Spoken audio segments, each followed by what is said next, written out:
Thank you for joining us on this lovely Saturday. Unlike what you're seeing on my virtual background, I'm not actually outside, although I kind of wish that I was looking out the window here. Um, but again, just happy to have everybody with us here today. We're tackling some difficult topics that we know that teachers need resources for when addressing in the classroom. And I'm going to be joined shortly by my colleague from the Reginald F. Lewis Museum as well. And we're just really excited to share what we have, but also to learn from you as classroom educators and others in the field about what you're looking for, as well as how you might use some of the resources that we have packaged for you here today. So my name is David Armenti. I'm the Director of Education at the Maryland Center for History and Culture. If you are just joining us for a public program for the first time this year, you may be remembering our former title, the Maryland Historical Society. So we did rebrand in September of 2020, now as the Maryland Center for History and Culture. And joining me today will be Terry Taylor from the Reginald F. Lewis Museum, their Education Programs Manager. So another wonderful institution for learning about Maryland history, and particularly some of the challenging topics like what we're going to look at today. So a bit more about the institution, again, just rebranded last year, but we have been around since 1844. So over 175 years of collecting and interpreting Maryland history and culture. So that includes the nearly 7 million documents and over 300,000 objects in our collection, allows us as a museum, but also as an education team to cover everything from early colonial history, indigenous nations, from pre-colonial contact up through the modern era, and looking at 20th and even some 21st century events that occurred within the state and within the region.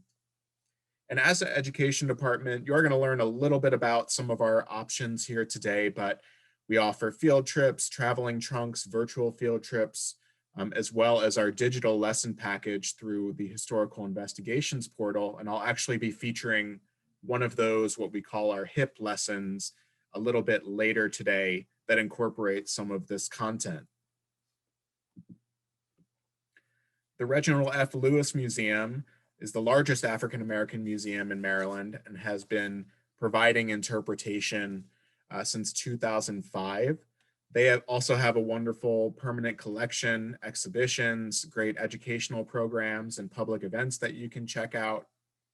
And their education team serves an amazing number of students and teachers throughout the state each year, as well as through professional development like the one we're participating in today.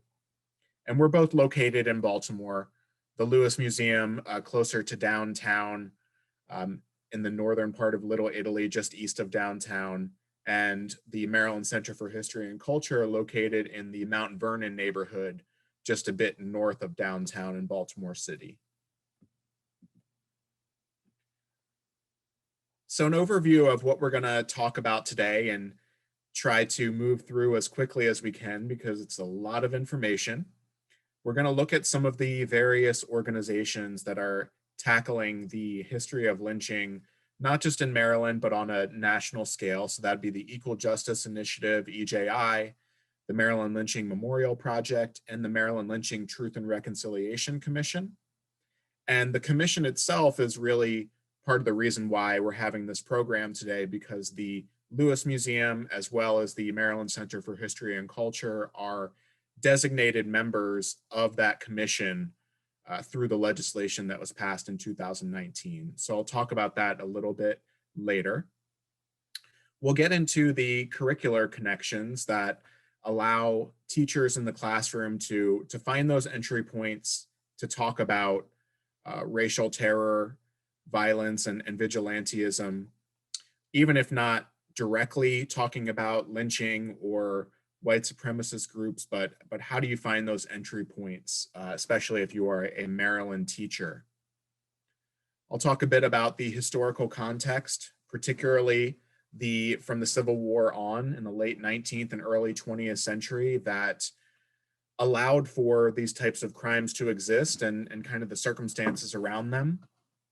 And we'll feature a select set of primary source material and instructional resources prepackaged that you can plug right into your classroom instruction.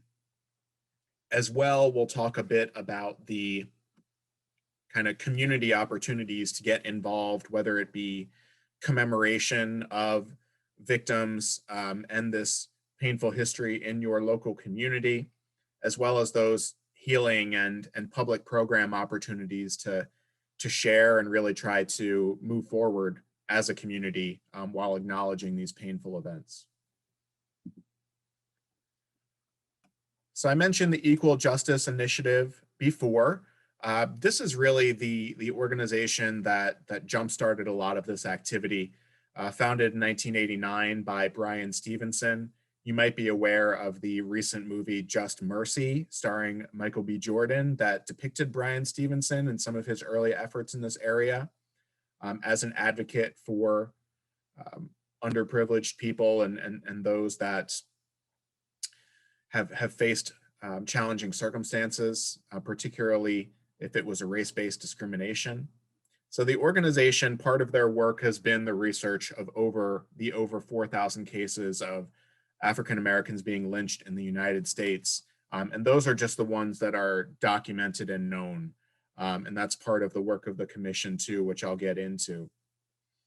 Initially, they prepared a report called Lynching in America a few years back.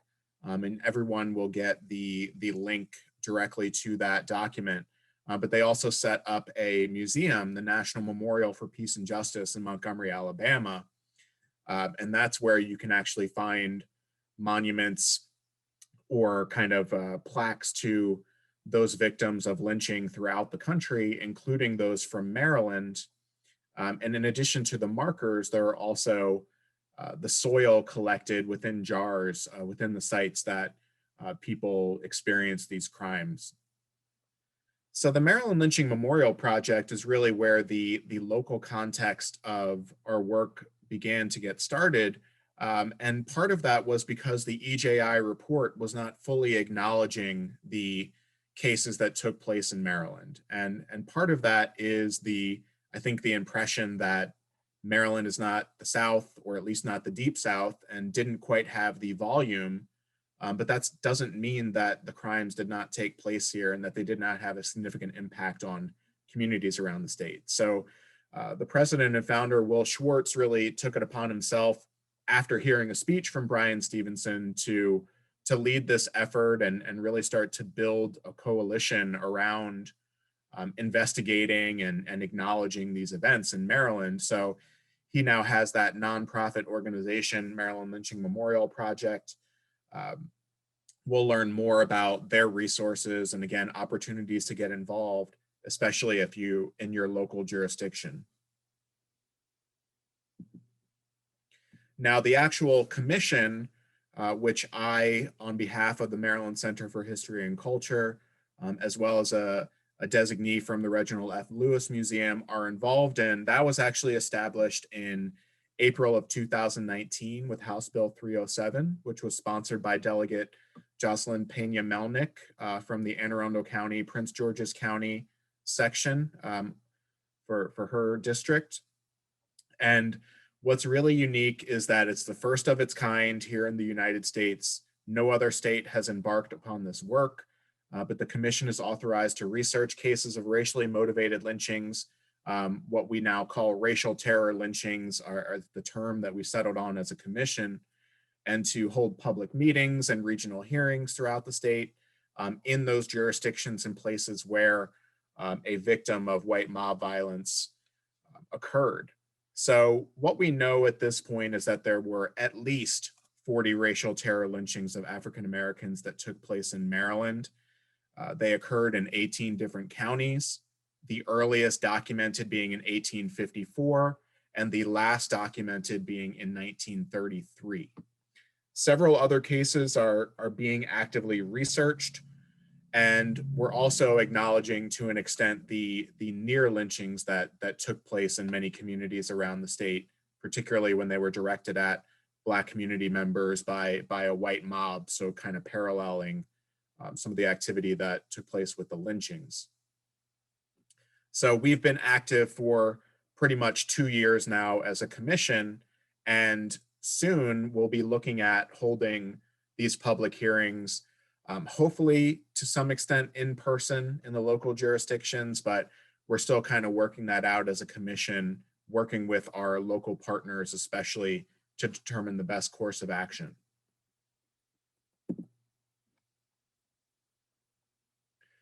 So there are, as I mentioned earlier, opportunities to look at this through the lens of an educator and find those entry points to discuss this history within your classroom. I'm not going to go through these bullet by bullet, but I do just want to point out that 5th, 8th, and the high school US social studies framework within Maryland provide the best opportunities to do so. With 5th grade, you do have the opportunity to look beyond the Civil War period and see how it affected communities throughout the United States and Maryland, particularly how amendments and expansion of rights led to further restrictions and backlash against African-American freedom and rights in that ensuing period. Similarly, high school US history will address that time period, Reconstruction on, but 8th grade as well allows you to look at the Civil War and how it impacted communities in the aftermath of it. And that's really central to when we look at the history of lynching in the United States, because you could really frame it as a reaction to the freedom of Black Americans and their efforts to, gain and apply their citizenship in local communities. But again, 8th grade starts to allow teachers to get into the Reconstruction period, looking at the legal and illegal actions used to deny political and social freedom for African Americans. I think that's very central to what we'll be talking about here today. And then carrying through to the high school end of the curriculum or the social studies framework, how, especially in the 1920s, do you see some of these organizations and developments, whether it be the Ku Klux Klan, race riots in various parts of the country, how does that align with the race-based violence that we're seeing in Maryland and in other communities, as well as looking at how some of the African-American organizations like the NAACP sought to address this history and how it was actually occurring at the time, and their efforts to protect the population and move toward legislation that would make this sort of thing more difficult.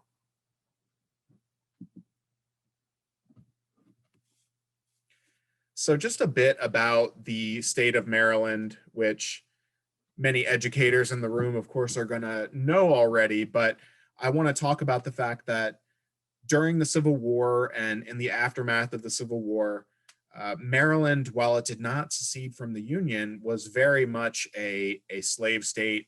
You can see here in gold, you have the free populations per county. And within white, you have the enslaved populations per county in 1860. You see a wide range of experience here, but the point being that Maryland was a slave state. While there was a very significant free population, that does not mean that they were completely free. And this kind of sense of where people fit into society and what rights they had, even with the passage of the 13th, 14th, and 15th Amendments after the war, that sort of conversation still carried through about who was going to be protected. So being a border state, Maryland had characteristics of both the North and the South, as I mentioned.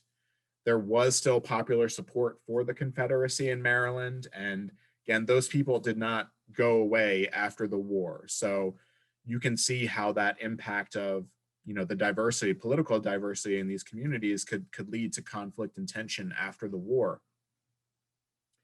There were many that served in the Union, but also many that served in the Confederacy. And again, those folks did return to their home communities in many cases and continued to bring that sort of ideology at the local level.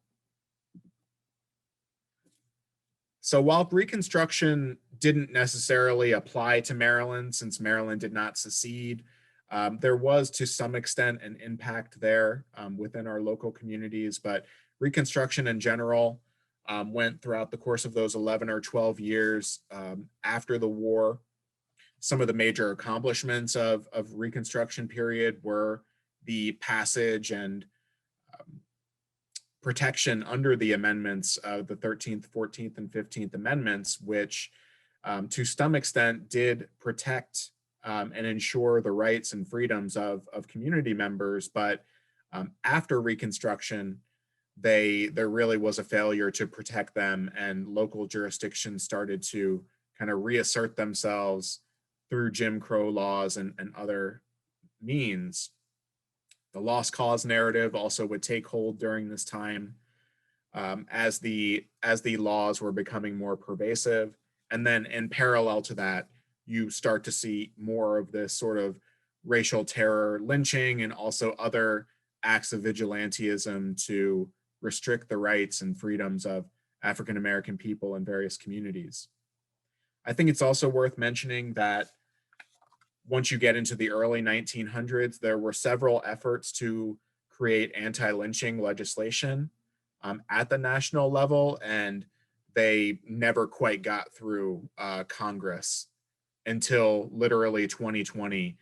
We have the Emmett Till Anti-Lynching Act. So it was something that federal officials were certainly aware of, but kind of took a hands-off approach in letting the states handle it. And we can see that clearly did not work in most cases. I wanted to address quickly some of the assumptions that folks might have about lynching in America.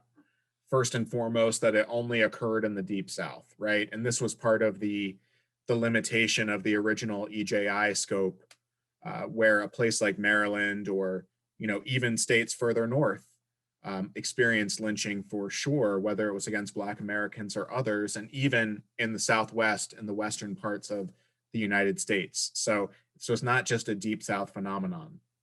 And even within Maryland, that it would be restricted to an area like the Eastern Shore, which, while a fair share did occur out there, it was definitely not the majority. And it was not restricted to areas that had been former slaveholding or plantation areas in the rural parts of the state either. You see lynchings take place in far western Maryland, as well as close to urban areas. So it's not exclusively a rural or an Eastern Shore phenomenon. Furthermore, that the Ku Klux Klan or other organized white supremacist groups were not the only people perpetrating these crimes. And in Maryland, there is not a ton of evidence that many Klan members were directly involved in these activities. Rather, these were everyday community members. Often there was law enforcement or other elected officials who had some level of complicity in the actions, whether it's just not doing enough to stop them or even actively aiding the perpetrators. So that's something that we're looking at as a commission. The thought that lynchings might have only involved small numbers, usually grown men, which in some cases might have been true. But what we also know is that these events often took on the characteristics of a spectacle for the whole community. And you had large numbers of women, children, and even other Black community members that were forced to observe them or at least see the aftermath of them. So it wasn't just something that happened in the dark of night with a small group of people. And the assumption that those that were victims were often accused of sexual assault or other sexual crimes against white women, which did occur in some cases. Definitely that was the accusation or the the assumption within the community that led to these crimes, but definitely not the majority, especially when you look at the whole national scope, although that was a part of some of the cases here in Maryland.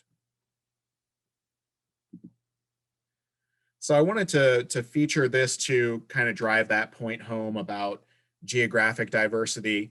You can see that while a certain number occurred over on the Eastern Shore, there's also a large number that occur on what we would call the Western Shore. Out of the 40 or so cases documented in Maryland, some are in and around Baltimore, some are even further north, in areas that did not have large Black populations, nor were they large plantation or former Confederate leaning areas necessarily during the war. So it pretty much could happen anywhere. It depended on the circumstances, but we're not just talking about a certain type of situation where this might happen in a community. And again, 18 different counties out of Maryland's 24 jurisdictions did these events take place. So the best place to, and I should say also, for everybody that's participating today, or even those that just registered and didn't show up with us here on this Saturday, you're all going to get these resources compiled in a teacher package that came with your reminder email this morning. We'll also have a follow-up email in a few weeks that includes all of the different resources that I'm going to talk about today. So don't worry about clicking on all of them and getting all the information just now. But I should point to that the main repository, the main place to find these stories and find the primary sources connected to them is through the commission website hosted by the Maryland State Archives. And then off of that, the Judge Lynch's court page, which has the tabulation of the different lynching victims and the case studies that are attached to them. So using primary sources is certainly a large part of this. And I'll be featuring some of those primary sources that you see there, including newspapers, photographs, oral history interviews, as well as artifacts to an extent. And I know Terry from the Lewis Museum will also be featuring and talking about how to utilize newspaper archives and photographs within these investigations. So getting into some of the resources and those folks that we know and will be hearing from, especially from the Maryland Center for History and Culture, are those folks connected with the Afro-American newspaper. So Paul Henderson and Clarence Mitchell Jr., we owe a great debt of gratitude for the documentation that took place from those individuals and from the Afro newspaper as an organization. So Paul Henderson as the photographer, Clarence Mitchell Jr. As the newspaper reporter. Paul Henderson covered at least two, the most recent 1931 Matthew Williams and 1933 George Armwood. And we know for sure that Clarence Mitchell Jr. as well was with Paul Henderson covering the 1933 case, and we'll actually hear his oral history account. This was the edition that they put out in the Afro in 1933 after the most recent documented lynching in Maryland of George Armwood on the Lower Eastern Shore in Somerset County. He was accused of sexual assaults on an aged white woman. We'll see some of the other primary sources related to that, but he received extremely brutal treatment. The Afro, especially Clarence Mitchell Jr. and Paul Henderson, showed up very shortly after, and Mitchell will talk about that. I do want to say quickly that in using newspaper archives and collections within the classroom, we can already start to see some of the challenges of that. And I definitely welcome ideas about how you might modify this, but I'll say for myself and working with students, you're definitely not going to want to present this whole newspaper page or the whole article to a student and expect them to analyze it. However, you can pick out individual items, excerpts, even like the headlines that I have isolated there on the right side, to look at the perspective that they're bringing. Again, this is the Afro-American newspaper. It's very notable the way that different newspapers and different collections addressed it, and you can see the bias that comes through. But the Afro termed this their second annual Lynch edition in 1933, when this particularly brutal case and the final one in Maryland took place.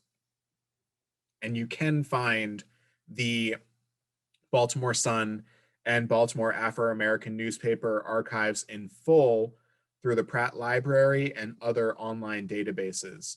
So I provide that link in the teacher package as well, although we do have examples of the excerpted headlines and other pieces that you might utilize.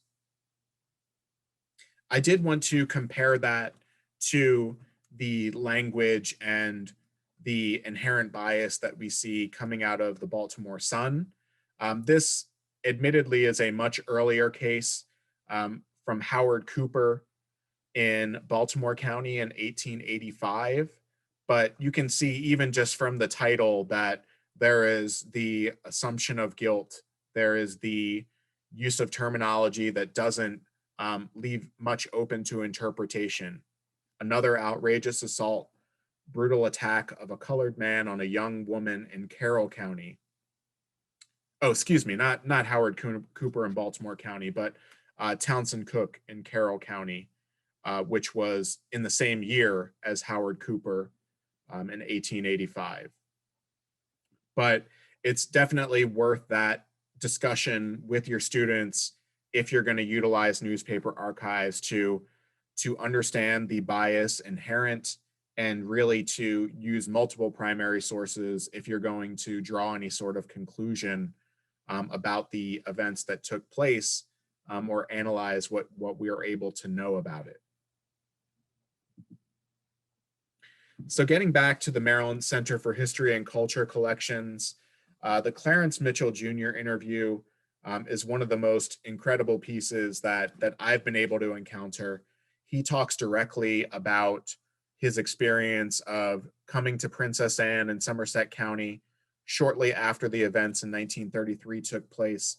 I'm actually going to play an excerpt of this a little bit later, but within your package, you will get access to the full audio of his interview, not just the excerpt that we're going to hear today, as well as the full transcript. So I really love oral history interviews as a instructional device. It's something that you can pretty easily modify. You can choose to use the audio. You can choose to use the transcription and put them together, perhaps, to make it more accessible for your students. But Mitchell Jr., as well as his brother, Perrin Mitchell, discussed how these events impacted them, how it motivated them to become more active participants in the civil rights movement moving forward, kind of that burgeoning civil rights movement in 1930s Maryland. And George Armwood's case really was a rallying cry for a lot of young people, as well as those that already participated with the NAACP and the Afro-American newspaper, two of those central organizations for activism and just having a voice of the Black community at that time.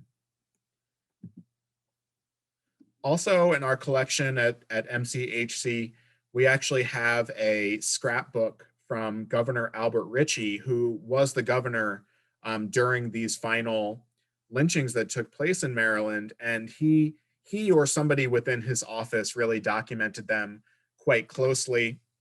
And actually, what I wanted to point out here quickly is that the George Armwood case not only became a rallying cry here, but became a story of national significance, particularly since Ritchie was a Democratic presidential candidate, or he wanted to be anyway. And the events that took place really opened him up to criticism for the handling of the case, not keeping George Armwood safe when it was clear that if he was to go back to the Eastern Shore, his life would be in danger.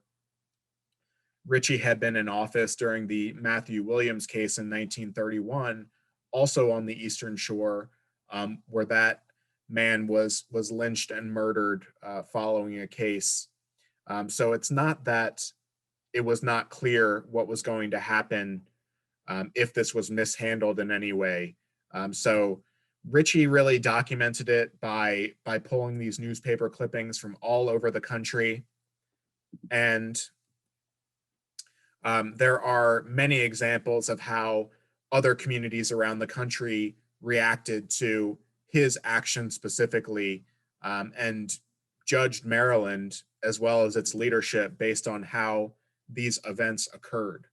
So that's another pretty interesting item from our collection, which you'll get to see some other examples of. And I should note that we don't have the full digitization of the articles that are within it due to permissions issues. So if you are seeking to find national perspectives about events that occurred in Maryland, I also provide suggested databases such as Library of Congress's Chronicling America to locate some of these individual items. But again, the Afro and the Sun are fully digitized for educators and students to investigate. The Maryland State Archives, again, we owe another debt of gratitude for them and the amazing collections that they have, including newspaper articles, but also items like death records and other vital records. So this is actually the death record of George Armwood, where it's notable that it lists his cause of death as killed by a mob for felonious assault on an aged white woman.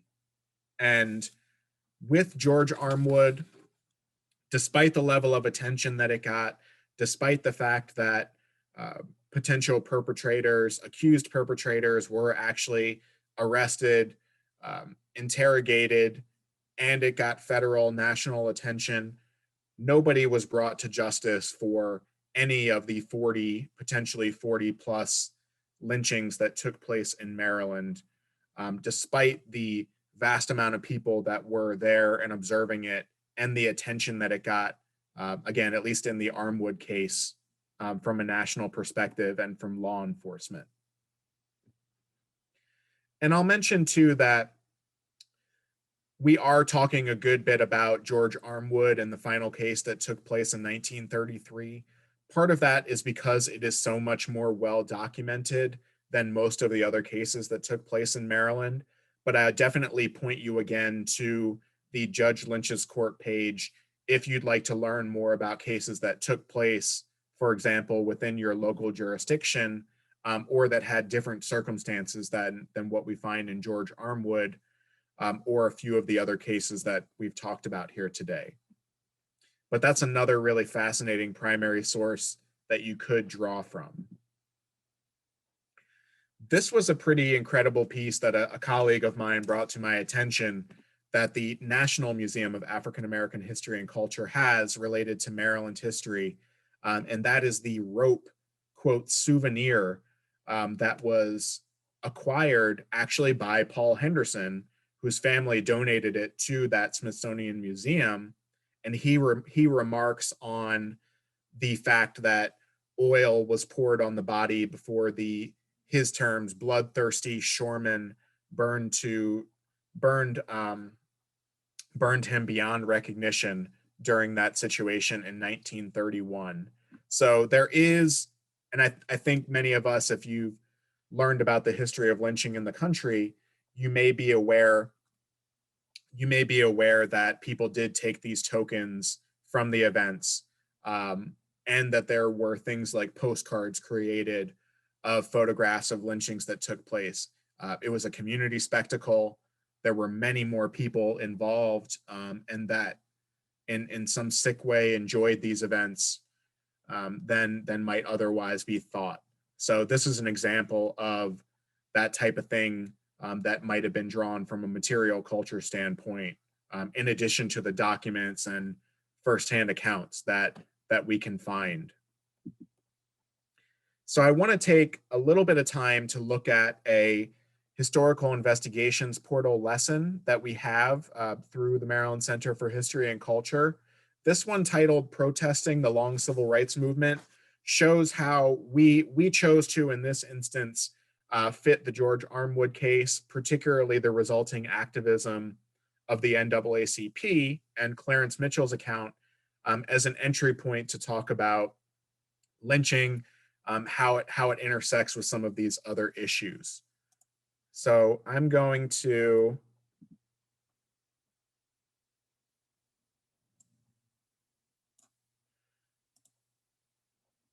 get us into that lesson. And for HIP lessons in general, these are digital curriculum, completely free. You may be in a county where this has been integrated into your learning management system. So I definitely encourage you to inquire if you want to use it with your students. But we also have all of these lessons in your teacher package, as well as linked through our website page for the Historical Investigations portal. But they all start with a compelling question. In the interest of time, I'm just going to zero in on this particular case where we get to see some of the analysis and some of the source material related to the George Armwood case. So right now I'm going to play an excerpt from the Clarence Mitchell Jr. interview and talk just briefly before I turn it over to Terry Taylor. It was 1933. I saw this lynching. You didn't actually see the lynching take place now, well, we got there right after it happened. The crowd was still there. Body was How did you know that it was going to, it's just by coincidence that you happened to come along? No, it had been well publicized. Actually, what happened, the victim... Well, you don't publicize a lynching. But in those days, you knew when something was in the offing. It operated on a schedule which was announced on the radio. Oh, come on. That is correct. Actually, what happened... You mean everybody knew when the thing was going to take place? And the authorities didn't take adequate steps to prevent it? They might have gone through the motions, but they didn't take adequate steps. So even just in those first 42 seconds, some really instructive details come through. We inquire of students, how was the event planned, even publicized by local officials? He gets more into the aftermath and how it's reflective of the social relations between white and Black citizens of that community. But Clarence Mitchell, again, being an eyewitness account, being somebody who was there with Paul Henderson in the immediate aftermath, really provides us a valuable perspective. And I encourage you to check out that full excerpt, utilize the HIP lesson as an example, but also think about ways that you might incorporate oral history interviews alongside newspaper articles, photographs, and some of these other resources that are being made available through the commission, as well as our respective organizations. So at this point, I want to turn it over to my colleague, Terry Taylor from the Reginald F. Lewis Museum. Once she wraps up, I will kind of summarize some of the resources that we talked about here today. But again, just a reminder that everything we talk about will be included in your package that everybody receives. And you'll also have our contact information should you need to follow up about it. But all that being said, I'm going to stop my share and turn it over to you, Terry. Awesome. Hi, everyone. I'm going to get my screen up. Give me 1 second. Okay.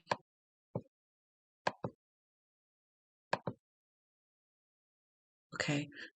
Dave, can you see that? Okay. Yes, you're good. Awesome. All right. So hi, everyone. My name again is Terry Taylor. I'm from the Reginald F. Lewis Museum. And I'm going to take well, first of all, thanks, David, for inviting us to be a part of this workshop today.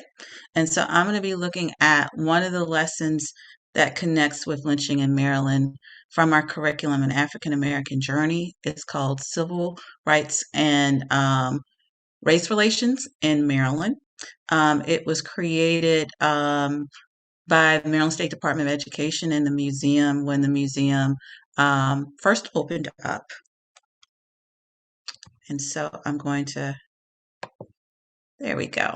As you can see, this is the original lesson. It can be found online on our website under Lewis Museum, under teacher resources. And you will get that link in the packet. And this lesson takes about 1 or 2 class periods to teach. I tried to freshen it up some because this was created, many years ago. So the learning objective for this lesson is that students will compare and contrast the state of race relations and civil rights in Maryland before and after the Civil Rights Act of 1964. You see in 2 images. One is an image of George Armwood that David mentioned before, who was lynched on the Eastern Shore in Princess Anne County. And then the other image is of Hrap Brown, and this took place when he was visiting Cambridge, and then Cambridge riots had ensued afterwards. So this lesson compares both of these events that took place in Maryland and on the Eastern Shore. Students will read several articles and answer questions and compare both events. So the lesson, besides including an overview of the events that were leading up to the lynching of George Armwood and events leading up to the Cambridge riot with Hrap Brown, also includes some vocabulary. Here is some of the terms, definitions that are included. One, of course, is the word lynch. The motivation for this lesson suggests that students brainstorm a list of examples of segregation in the United States and Maryland during the 1900s. And of course, I've included this image above that I found online: no dogs, Negroes, and Mexicans.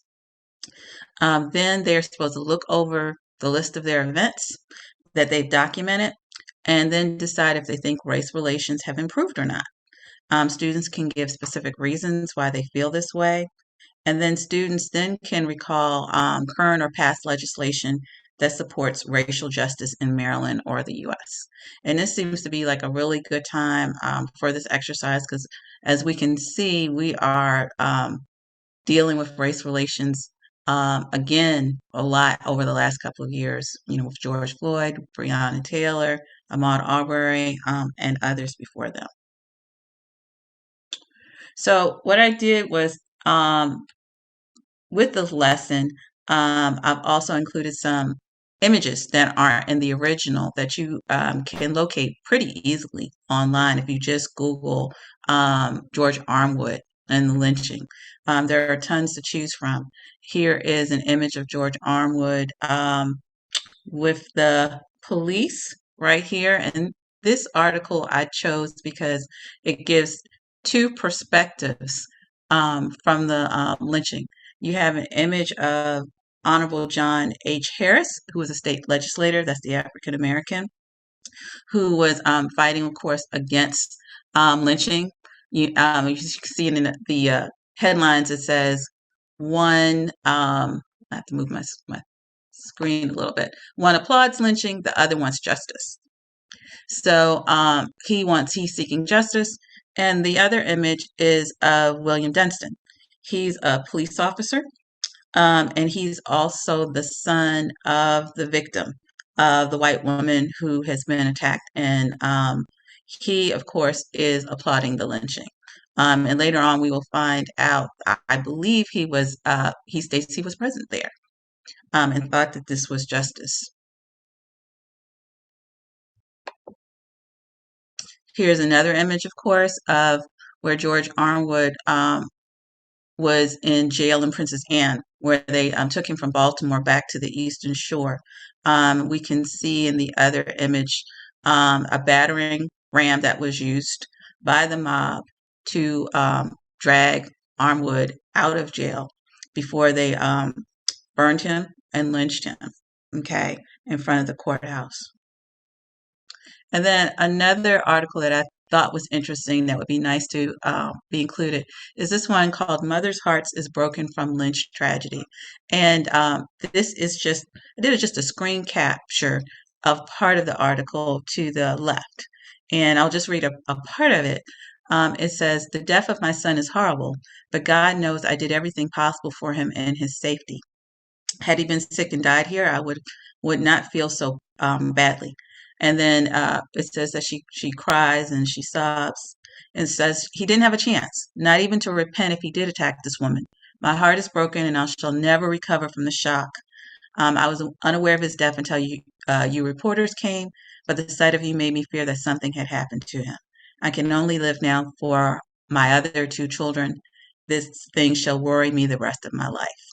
And then she says, "I've not been notified by any of the officials of the city as to what had happened. I do not know where his body is now or what to do."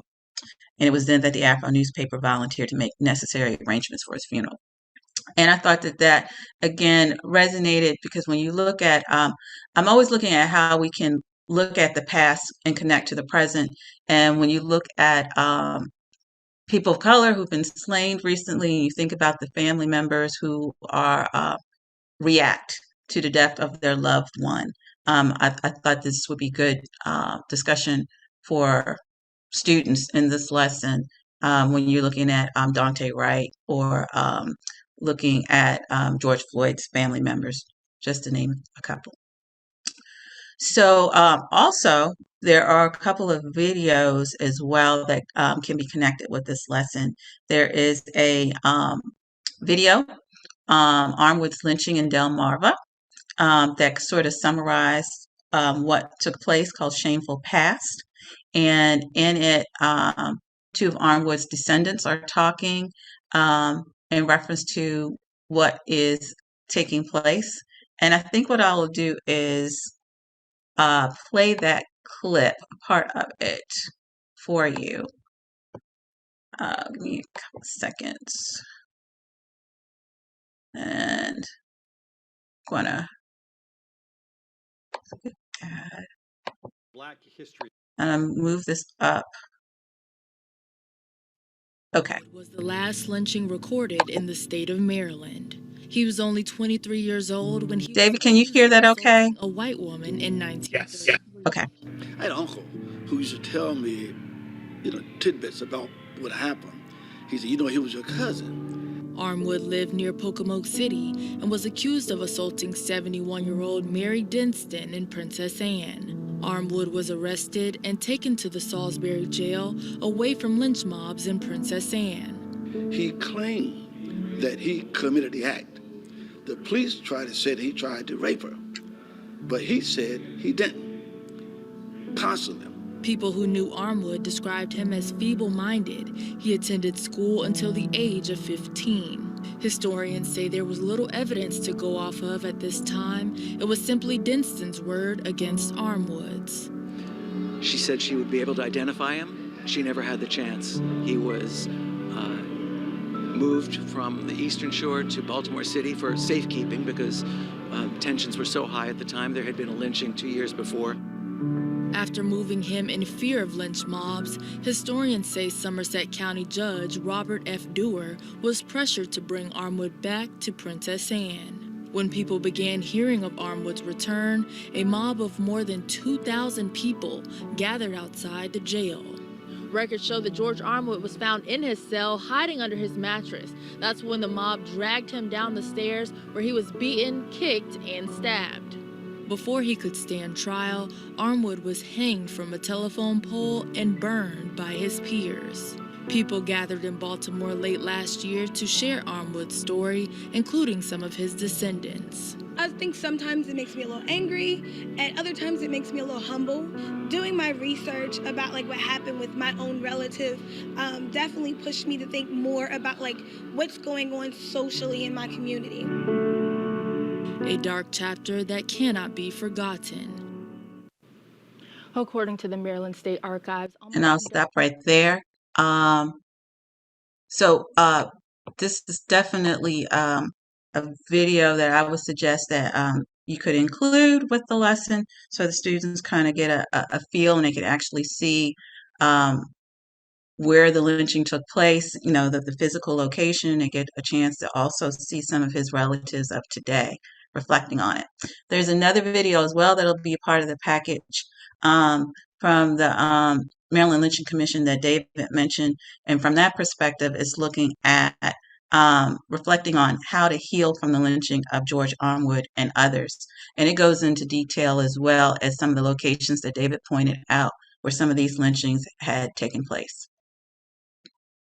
So in the lesson, students are supposed to read this article from that was published in Times called At Princess Anne, October 30th, 1933.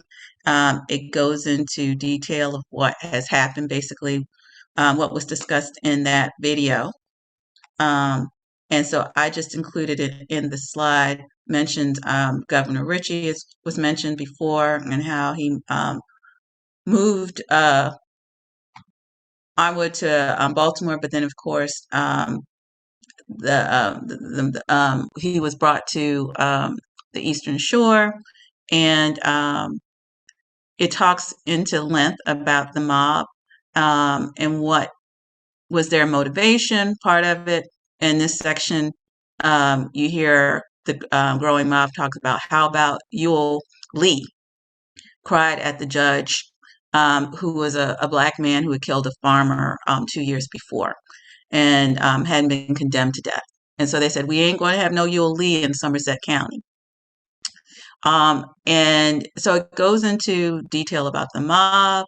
In here, you learn about them hurling bricks and stones, also gas cans, how they've knocked the troopers out, how they go and battered the doors in. And as I was reading it, it kind of reminded me a little bit about the Capitol insurrection a little bit, if I had to be honest.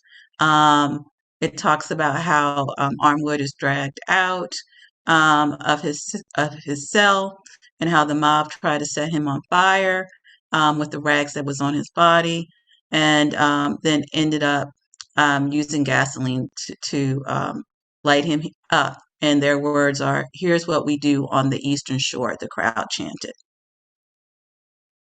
Then, of course, it talks about Governor Ritchie being outraged by it, Baltimore Sun talking about this, about the lynching, and then ends with Mrs. Denson's husband, the woman who was attacked, remarking, "She's all right now, I guess. I guess they did a pretty good job." And her son, who I showed the image of earlier, who was a police officer, said, "Yes, I was there. I'm satisfied," showing the reporters a piece of the rope. And of course, the sheriff of Somerset County, "Investigation? Oh, yes. Well, boys, I was right in the thick of that affair. I looked right in the faces of some of that mob, and I didn't recognize a single soul. Not a single soul. I bet they were down from Virginia way." So then students, after finish reading the article, they're going to answer a couple of discussion questions. Questions from the lesson are, what types of thoughts did you have as you read this article? Even though George Armwood admitted to attacking a woman, do you think he received, would he have received a fair trial? Here's an image of Mrs. Denson and of George Armwood. Second. Why do you think there was never a thorough investigation of Armwood's death? Here is a larger picture of his jail cell that he was in. They dragged him out of. And then the questions then look to today and ask, did this article make you think about the state of racial matters in Maryland today? Now, of course, this lesson was created many years ago, so I included Freddie Gray in here as perspective. The last question with this article is, what is currently happening in our communities today that resembles the situation in the Time article? And of course, you could use any image, but I included Trayvon Martin and Ahmaud Arbery. Then the second part of the lesson is, because it's comparing and contrasting, is students will examine the Civil Rights Act of 1964. The link is included in the lesson, and here's just the segment that I just highlighted in yellow that students could use. Below you see Lyndon Johnson and Dr. King when the Civil Rights Act is passed, and then also used an image of Maryland activist protesters trying to desegregate Ford Theater in Maryland, in Baltimore specifically. So the last part of the lesson then I want you to look at Hrap Brown. So this isn't involving a lynching, of course. This is, again, the lesson is dealing with race relations in Maryland. Hrap Brown was asked to come to Cambridge to kind of reinvigorate the civil rights movement down there, because even though the Civil Rights Act of 1964 had been passed, discrimination in public accommodations was still taking place, especially on the Eastern Shore. The Eastern Shore was described as similar to the Deep South, like Mississippi. And so he came down to, excuse me one second. I have to figure out, close that out. Sorry about that. Here we go. And during that time, he had his famous, insightful language that he used, saying, "Burn the town if you need to." And afterwards, there was a riot to take place. Fires did start in the town. Question as to who specifically started the fire, of course, but when it was in the Black section of town in Cambridge, and when the Black community begged the fire police to help to quench the fire, they refused. And so here you see an image of the Black section of town, unfortunately burned to a crisp, basically. So read this article called The Cambridge Convergence, How a Night in Maryland 30 Years Ago Changed the Nation's Course of Racial Politics. It looks at the rhetoric between Hrap Brown and the mayor, Spiro Agnew. So, of course, you have the rhetoric from Brown: if America doesn't come around, we're going to burn it down, his famous speech. And later on, he said, violence is as American as cherry pie.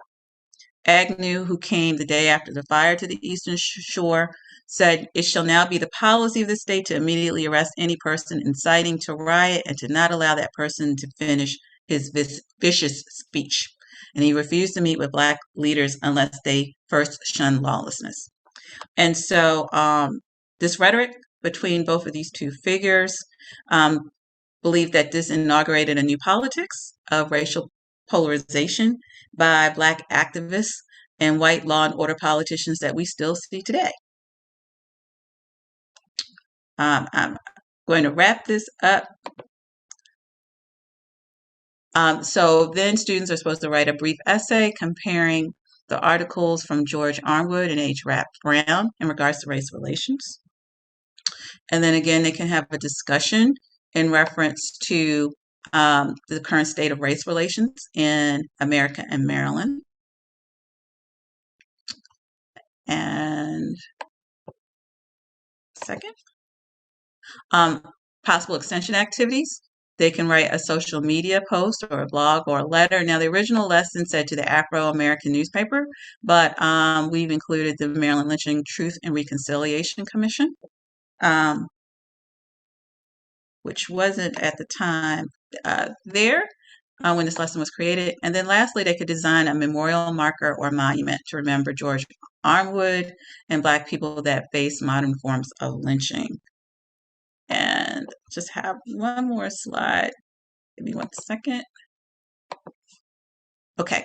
And then lastly, to reflect on why must we remember, there are still modern forms of lynching in one form or another that's still existing today. So I've included this link of incidents that have taken place over the last 20 or 30 years that could be thought of. And then lastly, to reflect on how we need to, why is this important?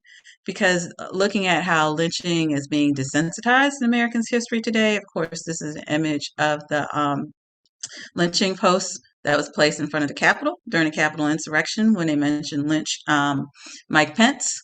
There are examples where we've had politicians or journalists put their foot in the mouth. I will say that that I've included Representative Chip Roy, who mentioned get a tall oak tree in reference to pro-lynching remarks during a congressional hearing, I believe. And then just lately, Tucker Carlson on the Fox News accusing the media of lynching the former Minneapolis police officer charged with murdering George Floyd. So I'm going to stop right there, David. And we have examples of tours we have, Fight for Justice. We have a new exhibit, Make Good Trouble, Marching for Change. And here's my information. And I'll turn it back over to you, David. Thank you so much, Terry. And I just think those are great examples of how we as educators and historians recognize that events don't just happen in the past, in a vacuum. How do we equip students to make those comparisons, to think about how these events align with what they're still seeing in contemporary society?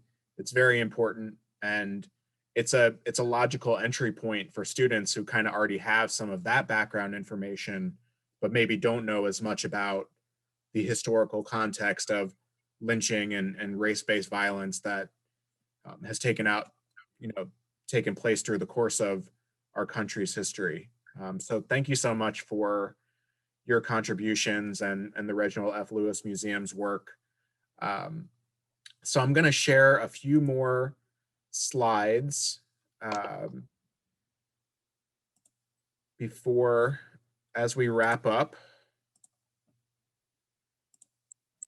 And I think it's really important to recognize that the commission and the various organizations I talked about, we can't do what we need to do without the public support.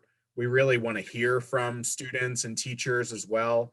You can get involved with the commission by going to the website and contacting us through the main commission website page. If you have research you want to contribute, if you want to talk more about ways to incorporate items into the classroom. That's something I know I'm particularly interested in, is how are teachers already doing this work? What are ways that we as commissioners and representatives of our institutions can better provide resources to you all? So this Saturday is just an intro and just a beginning to that process. So let's continue that part of the conversation. There are also local county coalitions in 14 of the 18 jurisdictions. So if you live in one of those counties where a lynching took place, you can go to the Maryland Lynching Memorial Project to learn more about how community members are doing and contributing. In Baltimore County and Wacomico County in particular, markers are going up to the victims, and there are also associated essay contests for students.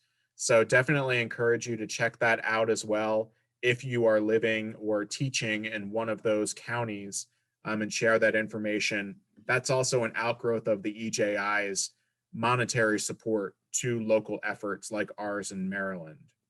And again, the Maryland Lynching Memorial Project has that information summarized through their webpage. A quick plug for my organization's Summer Teacher Institute. From July 26th to July 30th this year, we're going to be covering everything from the antebellum period up through this Reconstruction and early 20th century period, looking more in depth at resources and hearing from expert lecturers like those from the University of Maryland to give a fuller picture of how these events fit into the continuum of the Black freedom struggle in America and in Maryland in particular. And that offering is open for registrants now through our website. And I encourage folks here to either get involved or share with your colleagues, because that'll be a great opportunity to dig deeper into these stories and the related collections. These additional resources will be summarized in the teacher package as well as the follow-up email, so I won't belabor them, but the HIP lesson we featured, as well as a video lesson package and a virtual field trip from MCHC are available that touch on these topics or related issues.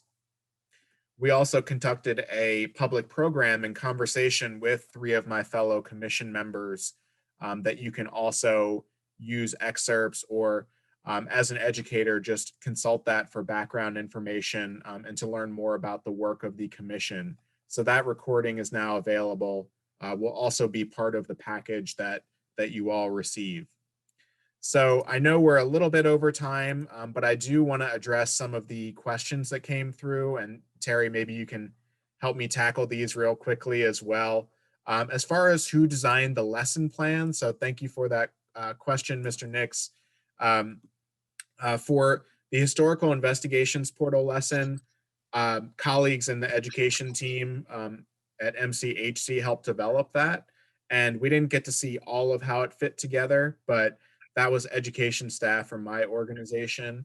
The commission itself has not really endeavored to create lesson plans. So folks like Terry and I are thinking about ways that we can, kind of spruce up things we already have or create new types of investigations with these primary sources. And again, welcome the public's support in that process. And I think that's it for our questions, but Terry, I'm gonna run all the way back to our, wait, we might have one more coming through the chat. Just some thank yous, but I'm gonna run all the way back as folks start filing out and getting ready to enjoy their Saturdays. Don't forget to visit our respective websites. Feel free to take down our information if you have additional questions, or again, ways that you have addressed this material, because we're very interested to hear from you and learn how we can support that process for you all. And also, I know our museum is open. Is the Lewis Museum is open to the public now too, correct? Yes, we're open Thursday through Sunday, 10 to 5, except Sunday, noon to 5. And it's Wednesday to Saturday for the Maryland Center for History and Culture. But you can hit us both up in the same trip to Baltimore. And somebody else also asked about the library collections and things I featured. Our library is also open for researchers by appointment now, and we are practicing distancing and having limited numbers at a given time. So the items that are not digitized, most of what I showed is digitized and is in your package. But if it is not, there are additional items you can access through our library. So just want to, do we have one more question? Nope. So I want to thank everybody for joining us here today. Again, these are painful topics and ones that bring up the trauma in communities, but things that we feel are very necessary to address with student and teacher audiences as well as the general public.